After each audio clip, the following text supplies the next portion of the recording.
What does this person win for stumping you? What's that? What does this person win for stumping you? For stumping me, you win a date with Jack Forster. Yes, a date with Jack Forster. We're going out to dinner, and remember, bring something that flatters my tastes, not yours.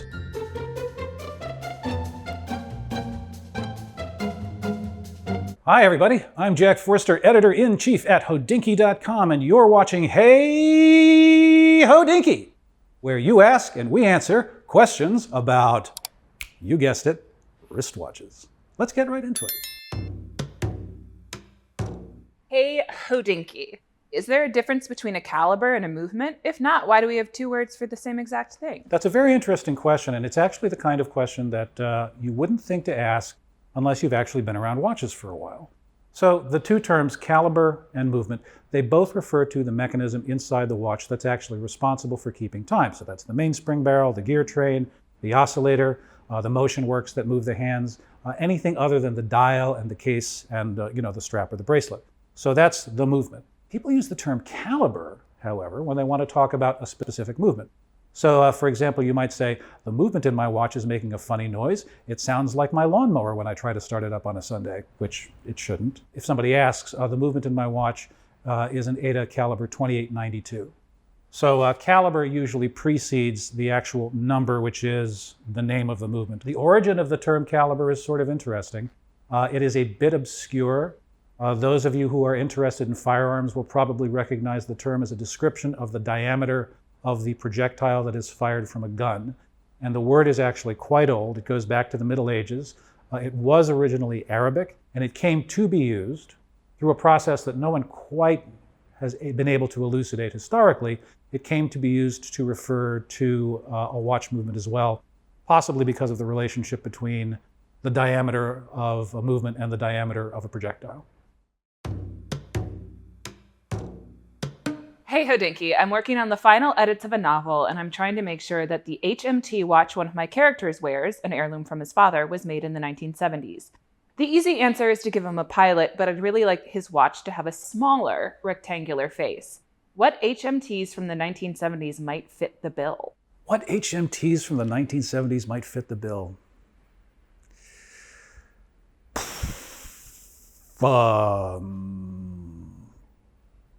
Yeah. HMTs from the 1970s. I have to admit, I know less about HMT as a watch manufacturer than I do about just about anything else on this earth. HMT, for those of you who are wondering, stands for Hindustan Machine Tools. It is a company based in India that started making watches in 1951. And in response to your question, I got curious about what their production looked like, what the watches looked like. As far as I can tell from hunting around on eBay and a bunch of other places, they came in a huge, huge range of styles. There were the pilots that you refer to, but there were round watches, there were square cases. And I think that you, oh noble questioner, who have managed to stump me, you probably know a great deal more about HMT and its productions than I do. I will say I was very surprised at the range and variety of watches that they make. There's some very cool looking stuff out there. And they seem to be not only affordable, but a downright bargain if they're in decent mechanical condition at all. So looking around for vintage HMT watches is not a bad idea. Hey Hodinkee, I'm looking to buy an heirloom watch in the 10K to 20K range. I realize it's all subjective, but what would you personally choose? What would I personally choose? An heirloom watch under 20K? I think that you can still get a very good condition Rolex day date reference 1803 for less than $20,000. If you look around, you can find one in good condition. And I can't think of a watch that says heirloom watch more than a reference 1803 Rolex.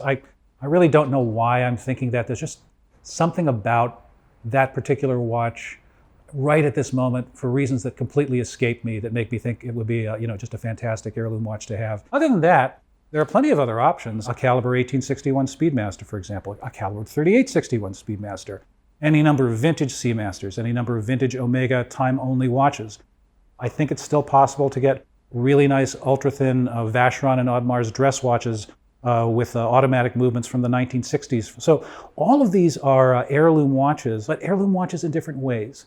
And an heirloom watch is not just a watch that you want to retain its value and be something that the next generation will be able to use. What you really want in an heirloom watch is something that expresses your personal values as a watch enthusiast and as a person, and hopefully passes a sense of those values on to the person who's going to have it as an heirloom from you.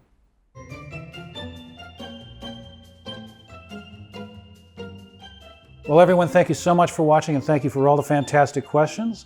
If you have other questions, please do send them on. You can send them to hey@hodinkee.com. That's hey@hodinkee.com, H-E-Y, not H-A-Y. And please don't forget to like and subscribe. See you soon.